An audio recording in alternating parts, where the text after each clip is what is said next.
All right. Good morning, good afternoon, everyone. I'm so glad you're here for the resume and portfolio workshop. We're going to have a lot of fun today. This is going to be exciting. I'm trying something new, so I'm actually on multiple platforms at the same time to maximize access to this call. So welcome, everyone. And who's ready to do this? Who's excited about a completely different approach to building a resume and portfolio? I mean, you can Google all kinds of stuff. MJ is ready, yes. And you can find all kinds of advice out there, but my approach is a little bit different, and it's about marketing yourself as a brand, which no matter where you are in your career, you do have a brand, and we'll work on surfacing some of that today, and then showcasing that to get the job you want, which may or may not be the job that is advertised. I've had this experience myself a few times. Interviewed for a project manager position and told them I didn't have any interest in being a project manager, but I had all these other skills. So they still hired me at a senior level because they could see what I could bring to the company. So let's go ahead and get started. For those of you that don't know me, my name is Angela Mazzi, and I am an architect. Been practicing for many years, and I do work full time. I am a partner at GBBN Architects, and I lead our healthcare studio. So in this role over the years, I've interviewed people, but I've also had a chance to work with some of those people and kind of see the difference between how they show up in an interview versus how they show up at work. And lots of lessons we learn the hard way, but from that, I can give you that employer perspective to what is really being looked for. And sometimes it's not what you think, right? So I also have a business called Architecting, which is what is hosting this call today. And the reason that I have that is that I want to give back. I personally believe that design influences how we feel and how we behave. And I want to empower other creative professionals, whether you're an architect or in some other allied profession, to feel more confident, to do the work you love, to really be an advocate for what you believe is possible in design. But to do that, we have to believe that that is possible, and we have to have influence. And again, don't be afraid if you are early in your career and you say, what influence do I have? You actually have more than you think if you know how to leverage it. So we're going to start by doing an exercise. So first we're going to ground ourselves. So everybody take a moment, close your eyes and breathe in, nice deep breath. Let your stomach poof out. Hold that breath for a count of 2, and now breathe out. We're going to set an intention that we are going to let go of inhibitions and doubts. Breathing in, breathing out. Every time your mind tells you you're not ready for that or you can't do that, you're going to say, well, thank you for that message, but I'm going to listen. I'm going to stay curious. All right. So if you have a pen and paper, get that out right now. And I want you to think about having your dream job. So not the job you have today, not the job you think you can get tomorrow, but your most ideal dream job. And I want you to think about what it would feel like to wake up every morning if you had that dream job. How would you feel? about going to work. So write some of those ideas down, how it would make you feel. Specific emotions. And then I want you to think about what would you do during your ideal day. So here you are at the most ideal job ever. What are you doing? And get very, very specific with that. Is it collaborating? Is it leading your clients somewhere exciting? Is it designing? Is it doing research, being out in the field, working with software to do things like parametric design or fabrication? And you can have lots of things on this list, and don't edit yourself, just write. Just keep writing, keep ideating, keep putting whatever pops in your head, put it on the paper. So I'll give everyone some time to generate that list. And remember, keep going back to how you want to feel. What's exciting to you? What's intriguing to you? What do you really want to be doing?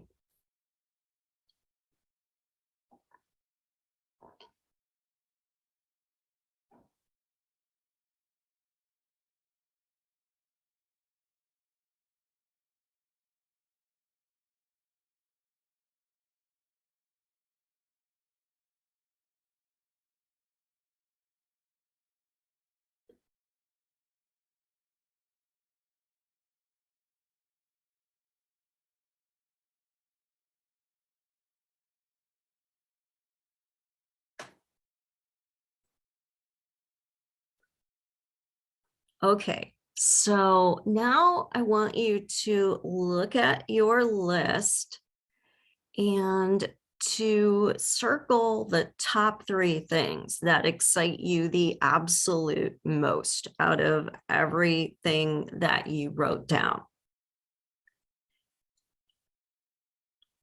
So once you've got that circled, I want you to write down the skills you would need to have to support doing those 3 things. So again, don't edit yourself. Don't worry about whether you have them today or not. Just write down what you think you would need to be able to do to support those top 3 activities that would just make you so excited to go to work every day.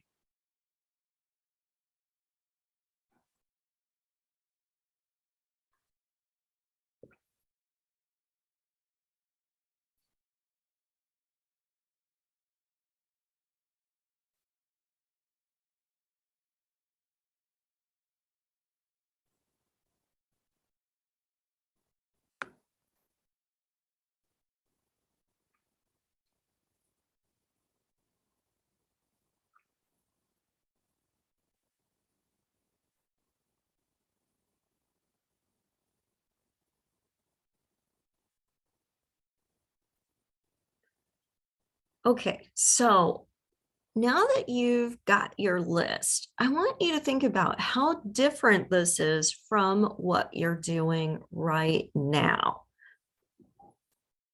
Because I think a lot of the time, what I see people do on their career path, both as a coach and as a firm owner, is that they're checking boxes on somebody else's list.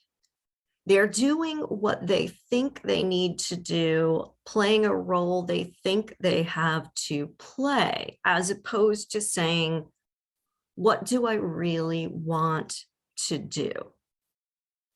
And as a result, they can end up doing a lot of stuff they don't really love and get lost in it.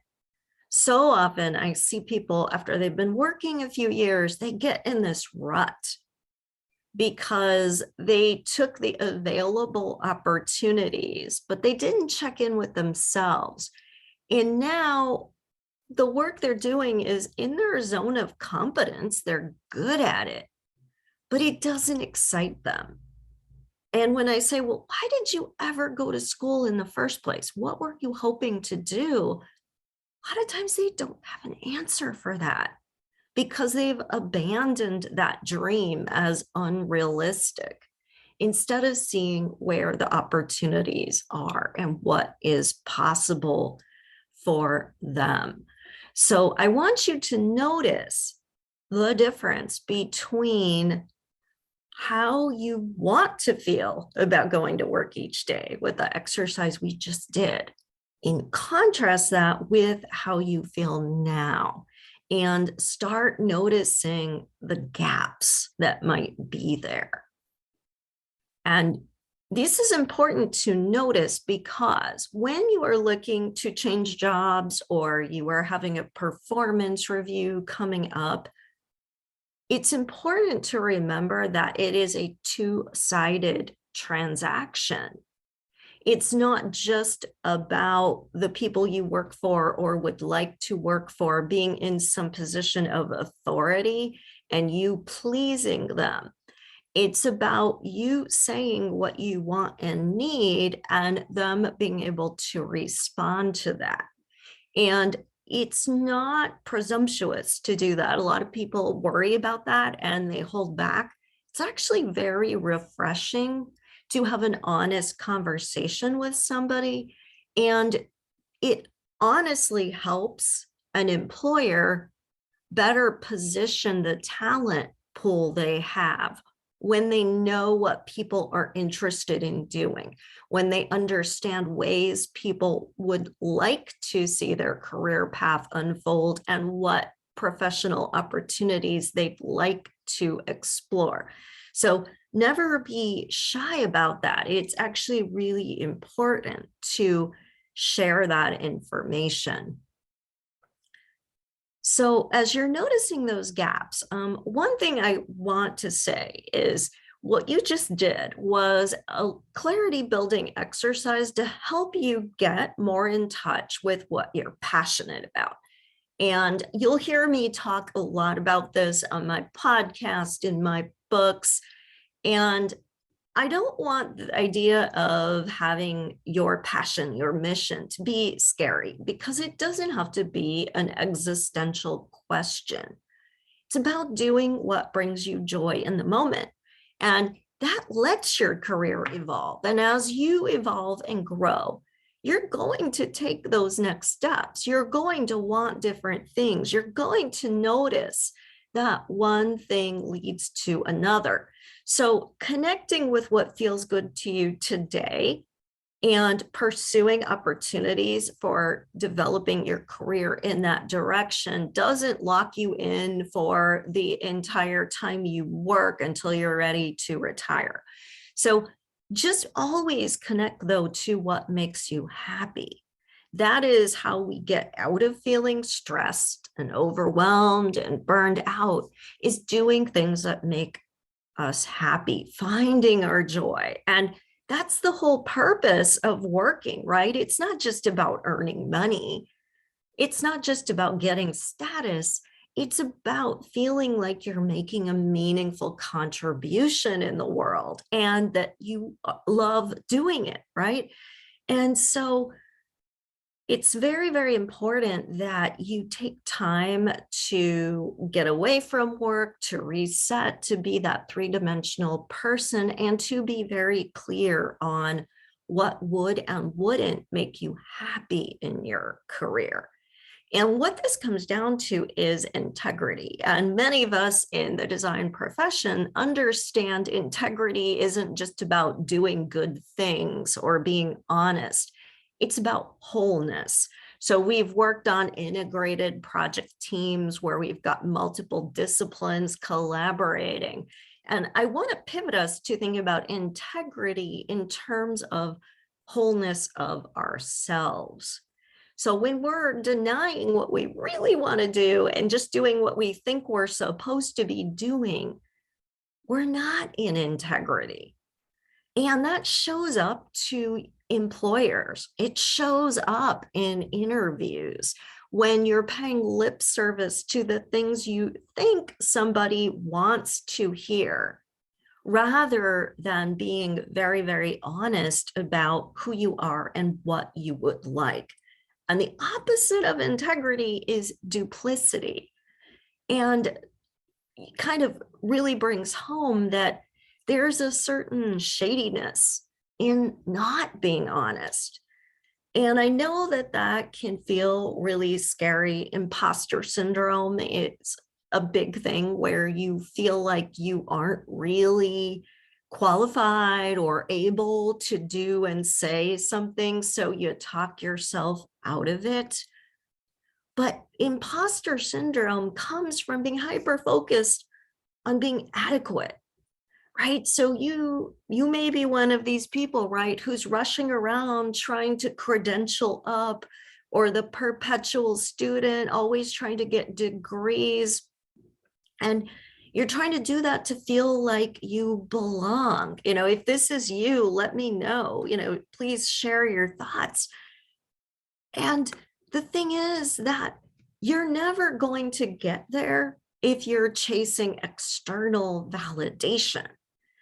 You have to take action out of integrity because it's the right thing for you. And when you are real, you are authentic, and you are flawed, and you are curious, and people feel safe around you then, because then they can drop the mask too, and you can bounce ideas off of each other and have real conversations that are meaningful and fulfilling. So always, always, always stay in touch with your integrity, and know that there is no expansion for you within your comfort zone. So I said we were going to think about how to do resumes and portfolios in a very different way. So now that you understand the importance of doing what you love, and we've gone through this exercise to say, what would our ideal day look like? What would we be doing? How would those things make us feel? Now, I want you to think about how you could showcase that. How you could work from areas where you feel confident today and apply them to those areas where you maybe have a little less confidence, a little less experience, but that are aligned with the work you want to be doing.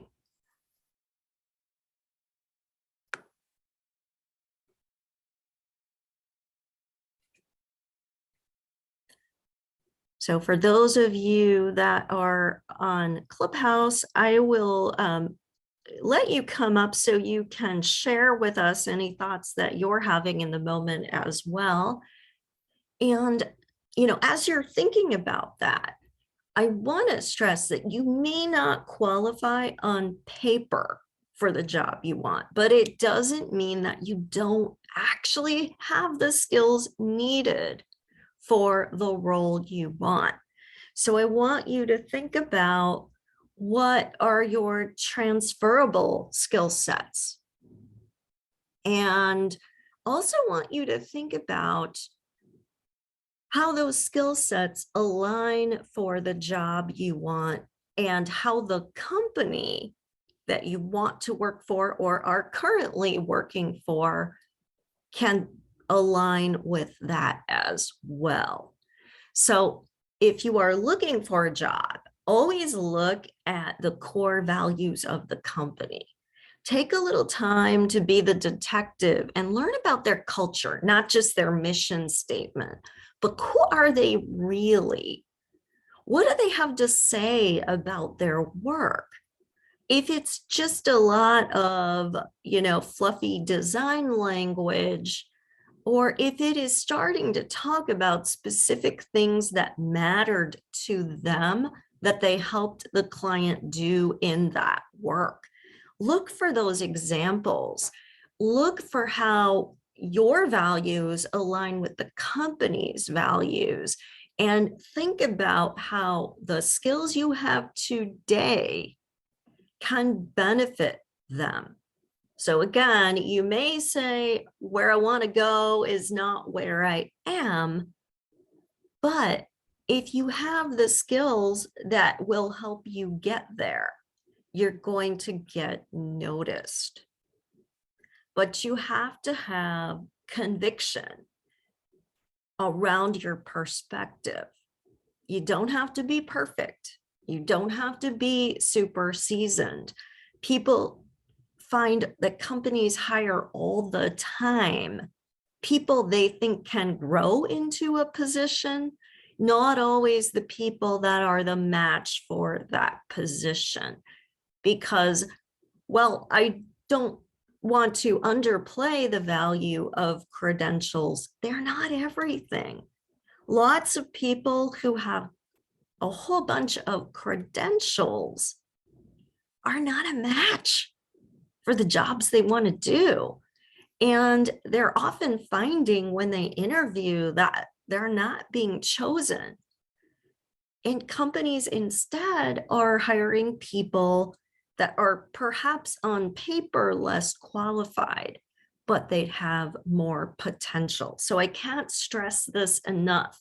Your resume cannot be an artifact of your past, just simply a documentation of all you've done and all of your qualifications. It has to showcase where you want to go. It has to showcase how you are going to show up in the workplace. So if you talk about a project that you did on your resume, you're going to talk about it from the point of view of what you uniquely brought to it, the results you got from working on that project. You're not going to just say the building was this big and it cost this much money and I worked on a team of this many people, because everybody says that. Doesn't tell me a single thing about who you are or what you are capable of doing. So always have that point of view. And the exercise that we did at the beginning hopefully starts to bring into the light your personal brand. So in prospective employers should be able to remember you in a few words. So what are you all about? Go back to that exercise we did and think about how you can leave those 3 words in their mind when they think of you. Because if someone is interviewing for a job, they have probably all kinds of people that are looking for the job, right? All kinds of resumes that they're getting in. And we want to be able to stand out from that. We want to be able to say, regardless of my credentials, here's why you should hire me. Here's why I am going to be a good fit for your company. So show up for you fiercely. Make it clear what your brand is all about. What are people going to get when you come to work every day? What kind of energy are you going to bring to the teams that you are a part of? And show up that way in the interview as well. Also, if these issues are so important to you, you not only want to show how you have developed the skills you have, but you also want to show the data and the outcomes. So, for example, let's say you are passionate about sustainability.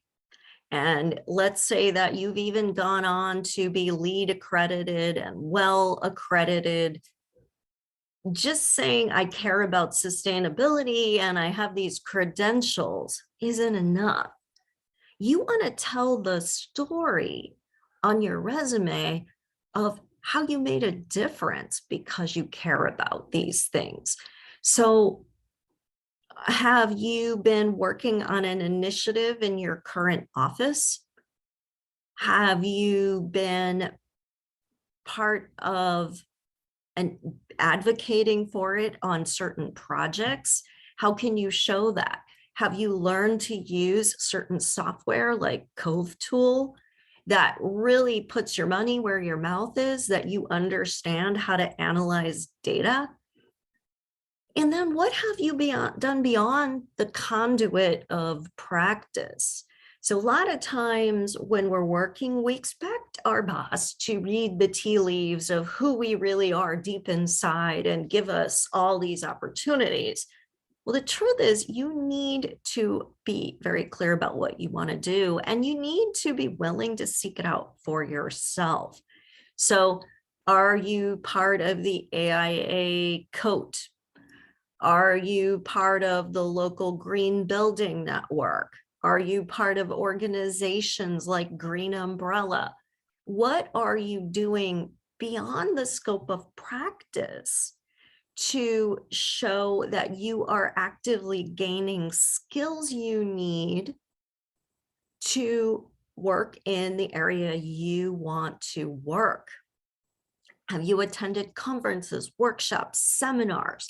That's the kind of stuff that you want to put on your resume, because that's the kind of stuff that starts to showcase what you want to do more of, and to provide the proof of concept there that you actually have done it, are developing more and more skills, and really are going to contribute to that.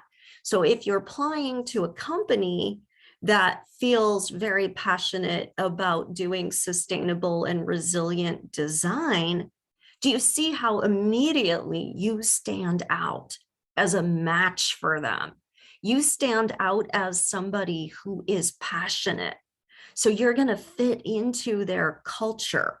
You've already demonstrated you have skill sets that are very specific to something that is a core value for them, which is providing value even if you're early in your career, and certainly more so if you've been working for a while and have even more experience. And the initiative that you took to be part of organizations outside of your workplace, that tells the company that you have self-starter ambition, you can be self-directed, that you genuinely care about this stuff. You're not just saying it because you think that's what they want to hear. So you're saying something about yourself that's very authentic. And you're also showing some soft skills that you have.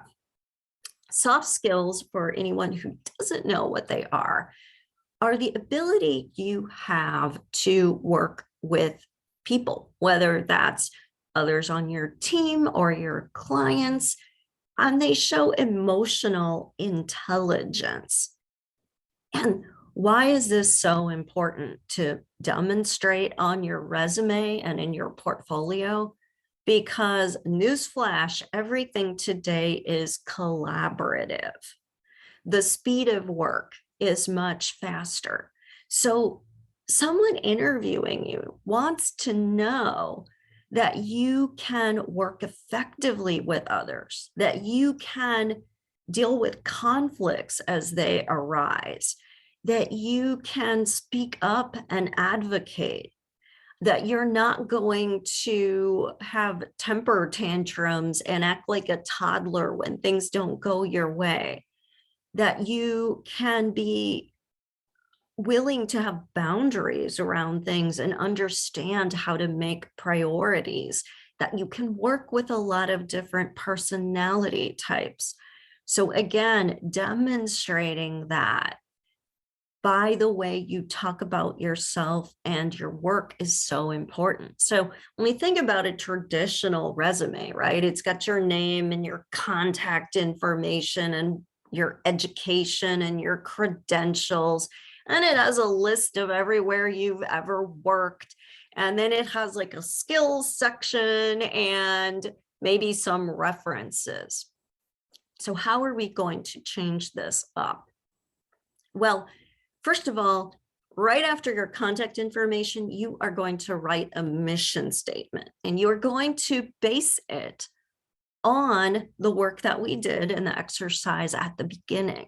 You're going to start using some of those key words, and you're going to make it 1 or 2 sentences, 35 words, very, very to the point and targeted, because this is what you want people to remember. If they remember nothing else on your resume, you want them to remember this mission statement about who you are. This is your why.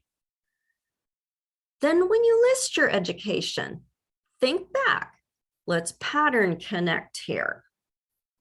How were you seeing the clues in what you chose to study? Maybe something you minored in, or certain electives you chose to take, or organizations you volunteered with while you were in school that support your story. So don't just say, I went to the University of Jonestown and I got a degree in 2000. Say, I studied this and I did concentrated initiatives in this. Be specific. Show how you have had this interest for a long time. Show how you've tailored your education around your interests. And you might say, well, Angela, I'm not doing that stuff now. But I bet you could find the connection. Look for the through line in everything you've done.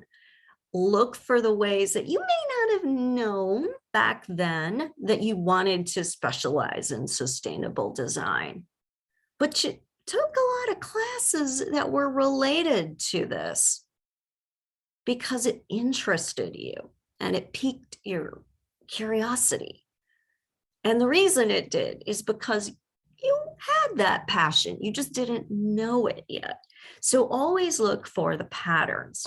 Now you're going to go to the next section, which is where have I ever worked? Well, I don't want to hear that you worked for Smith and Smith Architects for 5 years and you were an intern. That tells me nothing. I want to know what you really did to make a difference at Smith and Smith Architects, right? So I worked at Smith and Smith Architects and had an opportunity to direct an owner to make sustainable choices on a project, or I was able to get my team to work on how to really come up with efficient building envelopes. Or I was part of a study that looked at climate and orientation of the building. So do you see how you can look at all the work you've ever done at that firm, plus any initiatives that were part of the company that weren't billable work? And again, just like you did with your education, you're going to find that through line. And you're going to talk about what you did in terms of what you want to be doing. And you're going to be laying the foundation for how you have already got this in progress. Not just list a bunch of tasks that you did while you were employed at that firm. That's forgettable. Specific, relevant to you skills that you cultivated or opportunities you took. Show a different picture. If you had to use any soft skills, like maybe you had to work with a very diverse team and help bring people together who had a lot of very diverse thinking, talk about that. That shows that you have the soft skills, the emotional intelligence. That means a lot to an employer. And you're going to talk about everything else you've ever done, right? And it's going to be that you volunteered for something, or you went to a certain conference, or you had a certain role. You're going to, again, filter that through the lens of your mission statement. So now, here I am, an employer. Are all the facts there about you just like anybody else's resume? Yes. But I see a different dimension now to your resume that completely supports what our company is all about, that shows me that you are willing to take initiative, that shows me you have clear areas of interest. You stand out. And when you go in for that interview, you already have teed it up to have a very substantive conversation with your potential employer, or if it's a performance review, to have a very substantive conversation about specific things that you care about, not a bunch of general topics that feel so awkward, right?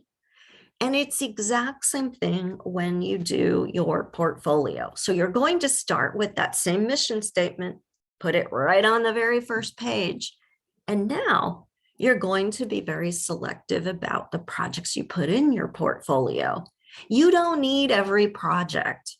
I would recommend 5 to 7. Carefully curate those 5 to 7.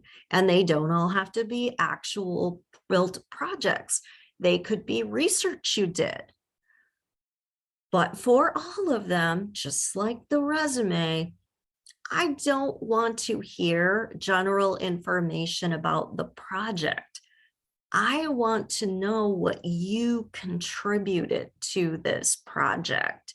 And that's going to influence the images you choose to put in. So, for example, if your role on the project was lead designer, you're probably going to show a lot of exterior images. You're going to show the process of design. You're going to talk a lot about the aesthetics of it. If your role was project manager, though, you might have one exterior image, but you're going to have a lot more that starts to tell the story of how you got the client to yes, how you got the client to see possibilities that they hadn't imagined in the past. And maybe that involves having a couple sentences about how an atrium was developed. And then you're going to show an image of that atrium with some annotation on it that calls out some of the specific breakthroughs that happened. If your role was as a project architect, maybe you want to showcase that you are really good at putting together the details. So you're going to have some images of details. The project manager probably wouldn't have those images. If you were just kind of in a support role, but let's go back to our example that you are passionate about sustainability, what images might you show? You might show the sun studies you did. You might show a little thumbnail of the 2030 graph and how your project exceeded the baseline and what you did collectively to make decisions that would allow the project to hit those metrics. And don't always feel like it has to be photographs or plans or sections. Many times it is as much or more valuable to show the process. So show your sketches, show your diagrams, show how you work, because that's going to, again, tell the employer some things unique about you. Help them really get insights into what you are capable of doing, who you are, because people don't hire credentials, they hire people. And if you're not a cultural fit for their organization, If you don't come across as somebody who's coachable, as somebody who can expand and grow and learn, you aren't going to be anywhere near as attractive as a candidate. So I wanted to give an opportunity for anyone who wanted to ask a question to be able to do that now as well. So if you would like to ask a question, you can raise your hand if you're on the Zoom call or on Clubhouse. And I'm going to check Facebook here as well and just make sure that we don't have anyone with questions on Facebook. As I advertised, I'm happy to do live coaching for anyone that is interested in that.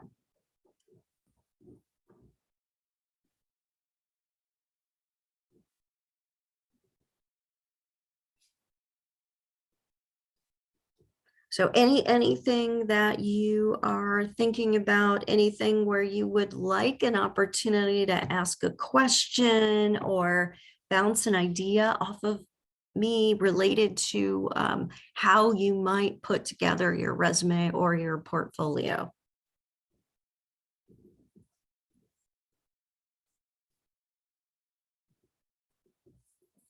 And to raise your hand on Zoom, you need to go to reactions and you'll see a little icon to raise your hand there if you're interested in raising your hand.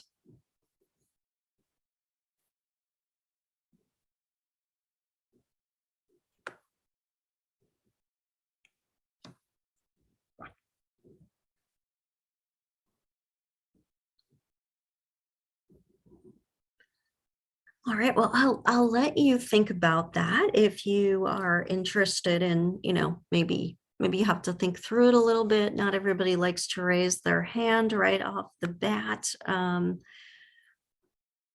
Let's see, here's one. If you're trying to put together a resume portfolio mid-career, how would you approach that? Okay, great question.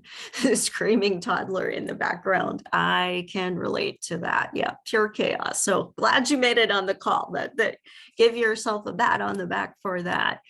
So mid-career is not that different, right? You're still going to connect with your why. And when we say, look at the through line, still go back to school, go back to the beginning, look at all the choices you've made, look at all the things you've loved to do, the things you've gotten involved with, and write that mission statement. And again, don't limit yourself to what you think is possible. Really get in touch with what is meaningful to you and what you really want to be doing. Look at the pattern that has formed. And it might mean that you're pulling out a lot of stuff, right? A lot of old projects, whatever. And now you're thinking about them through a different lens and you're looking for what they have in common. And think about your favorite projects that you worked on and what made them feel so good. So get really clear on that so that your mission statement is there. And then same idea, you're going to, now that you've got your brand, you're going to give your brand credentials. You're going to give it credibility, right? When they advertise, a laundry detergent on a commercial, right? They don't just say it gets your clothes clean, because they all do that, right? They don't just say our company has been around for X many years. They have a hook to them, right? You're going to feel a certain way if you use this laundry detergent. And what that different way is brand specific. Like it might be, we have really great scents and the scent is going to make you a happier person. Or we're more eco-friendly, so you're going to feel better about yourself if you use our brand. Or we get your clothes more clean, right? So same idea. What differentiates you? And how does that show up in your work? How does that show up in the things you've done throughout your career? And so let me know if that helped. And if you're saying, well, I haven't really gotten to do very much that I really feel passionate about, still look for the opportunities. Look for the things you have done, even the small things, and talk about them, showcase them. Make sure that when you represent your skill sets and your experience, that it is through the lens of that mission statement, so that you're not shortchanging yourself and just giving them the generic version of you, but you're giving a version that you don't have to compete with anyone else then, right? Because no one else is you and you're not anyone else. So you've differentiated yourself. And then I wouldn't feel bad if it's not a match. Don't force it, right? Don't settle. Never look for a job when you're in a place of desperation. Oh, great. I'm glad that helped. Always, even if you don't have a job and you would love to get back to work, don't be in that desperate energy. Make sure that you are taking the time to think about what you really want, not what you'll settle for or what you'll take, not the crumbs that you could put up with. And hold for that. Don't settle. And companies may surprise you. I want to tell a story about one of my coaching clients who was looking for work, and she got 2 interview opportunities. One was for a big national firm, and one was for a very small firm that was regional, that she had frankly never heard of before. And she was very excited about the big firm because it appeared to be what she wanted. It looked exciting. It felt like a big step up. It was the prestige. She'd never worked at a big national firm before. So this all seemed like green lights ahead, right? The other firm, she was like, whatever. Some recruiter called her and she's like, I suppose, yeah, I could do the interview. And this firm had a unique way of interviewing. They wanted her there the night before. And she's like, what is all this? I don't really have time for this, but whatever. And she went. Now, she was not trying to impress this firm. She was not even all that excited about the prospect of working for them. So she was very clear and very honest about what she wanted, because she wasn't afraid of losing the opportunity, right? She was very able to say, well, I don't want this role, I want that role, and this is how I prefer to work. And what she found when she got there was that she really liked these people. And there was a lot of really good fit between the culture of their firm and exactly what she was looking for. And even though the job opening that they were interviewing for was not the job she really wanted, they got so excited about what she could bring to their firm that they were willing to create a different opportunity just for her. And when she interviewed at the bigger firm, which she happened to do second just because of how things got scheduled, it was really flat.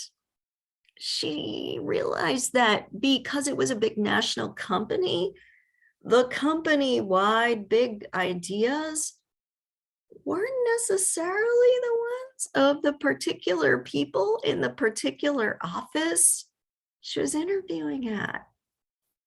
And she didn't resonate so much with those people. And she didn't really get a good vibe out of it. And it felt really kind of empty. So she ended up taking the job that she was ready to just blow off and dismiss the company, right? So never be in a place of desperation. Always be willing to ask for what you want and be very, very clear about that.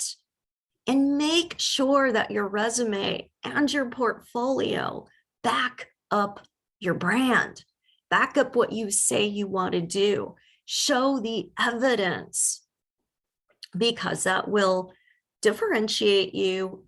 It will make you memorable, and it will, for better or worse, surface authentically whether or not this is a good fit. And let's face it, when we're interviewing, in the end, isn't that what it's all about? Because a great job at a crappy, toxic company sucks. All the joy is taken out of it. So you really want to put it all out there, and you really want to interview them as much as they might want to interview you. Because if it isn't the right fit, it isn't going to be the right fit. So I hope that that helped everyone get a little clarity. If there are any other questions, let me know. I would be happy to take any other questions if you have them. I also wanted to let you know, if you did find this helpful and were interested in maybe having me take a look at your materials or learning more, working one-on-one, that I do offer that. You don't have to do it. You may have gotten all that you needed today, but I will put a link here in all of our chats, and you can go there and you can, look at that if you would like more help. So what I'm putting up there is a half-hour session, and you'll get with it some prompts that I'll send to you to help build your resume and your portfolio. So if you listen to all this today and you still think you might need a little bit more support in getting started and building that, and then you would also like to have one-on-one me looking specifically at your materials and giving you feedback, just click that link and I'd be happy to do that. And, those prompts, a lot of people find it really helpful. We talked a lot about it today, but if you really want something that feels more like a template that guides you through step by step, that's part of that offer.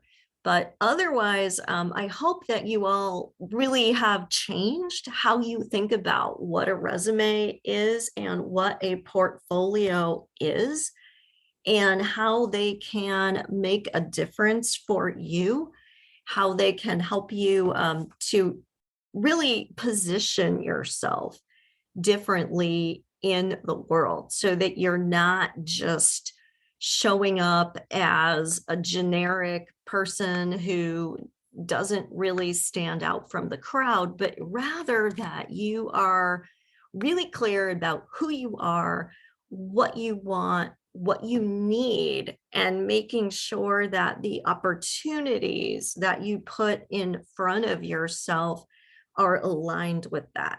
So if that sounds good to you, and again, I will put the link in all of the chats. You can follow up there, or you can just keep going on your own. And regardless of what you choose to do, I would love it if you would email me at angela@architectingpodcast.com, or if you would want to send me a DM on Instagram. I would just love to be able to, learn how this is working for you. If you had any insights or any aha moments as a result of doing this, just let me know. I'd love to know how this is working for you, and what ahas you got out of it, what insights you got out of it. And I hope that it helps you get your dream job. And no, if you take nothing else away from this, I hope that you take away that your dream job is out there, that you're not reaching too high or dreaming too big. And please don't ever settle for anything less than that. You deserve to be happy, and you will be your best self. You will have the greatest contribution to the world the greatest impact and the most opportunities to get paid what you're worth and get promoted when you are doing work you love. So I really did my best today to give you those prompts, those insights to get in tune with what it feels like to do work that you love, and know that this is possible for you, and that your resume and your portfolio are just vehicles to help you get there. So thanks so much, everyone. It was a pleasure to be on with you and share today. If you want to follow me, you can go to architectingpodcast.com. I've got some great free downloads there as well. And you can follow my podcast through there as well. I do 2 episodes a week, and we cover a lot of topics related to the inside job of you showing up as powerfully as possible, to be as effective as possible, doing work you love and having a real impact. So thank you for being here today. Take care and let me know how you're doing. All right, take care, everyone. Bye.